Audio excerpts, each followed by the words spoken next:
A peer-reviewed study published in 2025 analyzed 70-year-old photographic plates from the Palomar Observatory, plates taken before a single satellite existed, and found that mysterious, unidentified light phenomena were 45% more likely to appear in the sky during nuclear test windows than at any other time. Nobody ordered that study expecting that result, and nobody has explained it since. Let that sit for a second. We're not talking about blurry UFO photos taken by someone with a disposable camera. We're talking about the Palomar Observatory, one of the most rigorous astronomical institutions in the world, and photographs taken with scientific precision during a period that stretches from 1949 to the early 1960s. The Cold War, the era when the United States and the Soviet Union were lighting off nuclear devices so frequently that there were years where multiple tests happened per month, and something kept showing up above them. Now, before we go further, I want to plant a question in your mind that I'm going to come back to, because the answer is genuinely strange. Why would Palomar Observatory even have photographs of the sky above nuclear test sites? They're in California. The Nevada test site is 300 miles away. The answer to that question changes the entire shape of this story. But first, let's establish what we actually know. Nuclear weapons testing was one of the most dramatic things humanity has ever done. Between 1945 and 1996, over 2,000 nuclear devices were detonated. Above ground, underground, underwater, in the atmosphere. The United States alone conducted 1,054 tests. The Soviets conducted 715. Britain, France, China, India, Pakistan, all of them adding to that total. The early atmospheric tests were essentially giant signals, massive releases of energy, radiation, and electromagnetic pulses visible from hundreds of miles away. The Trinity test in 1945, the very first nuclear explosion, produced a flash seen from 160 miles. The Castle Bravo test in 1954 was 1,000 times more powerful than Hiroshima. The shockwaves circled the Earth twice. So something was listening, or at least something was noticing. Because here's where the reports start. And there are a lot of them. Pilots stationed at and near the Nevada test site reported unusual aerial objects in the days immediately following atmospheric detonations.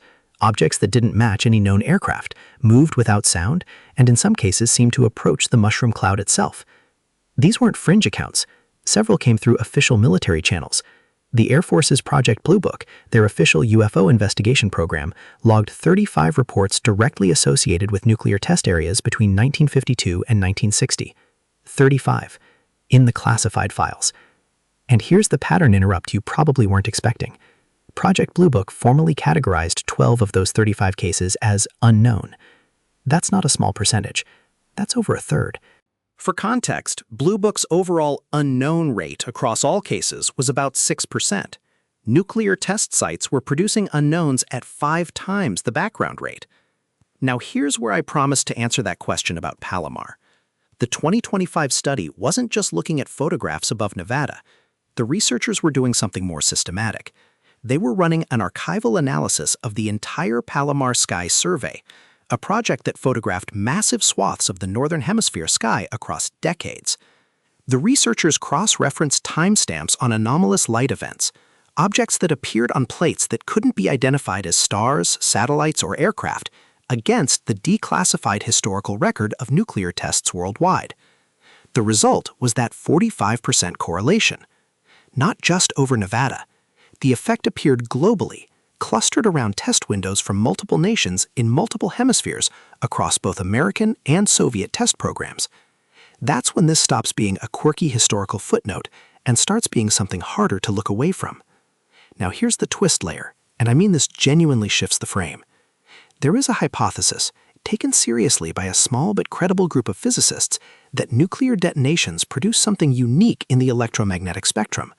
Not just the visible flash, not just the EMP, but a specific high-energy gamma-ray signature that propagates outward through the ionosphere in a way that is, in theoretical terms, detectable from extraordinary distances. We're talking potentially interstellar distances, depending on your physics assumptions.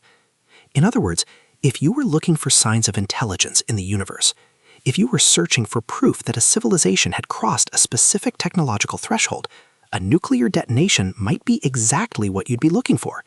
Not radio signals, not laser pulses, a gamma-ray bloom of a very specific, unmistakable character. Some researchers have called it an electromagnetic signature of technological adolescence. the moment a species learns to split the atom. I'm not telling you extraterrestrials showed up to watch. I want to be clear about that. I genuinely don't know what the Palomar data means. Neither do the researchers who published it. But here's what I keep coming back to. The reports from witnesses near nuclear test sites are remarkably consistent across decades and across countries. Soviet scientists reported similar aerial phenomena near their Semipalatinsk test site in Kazakhstan.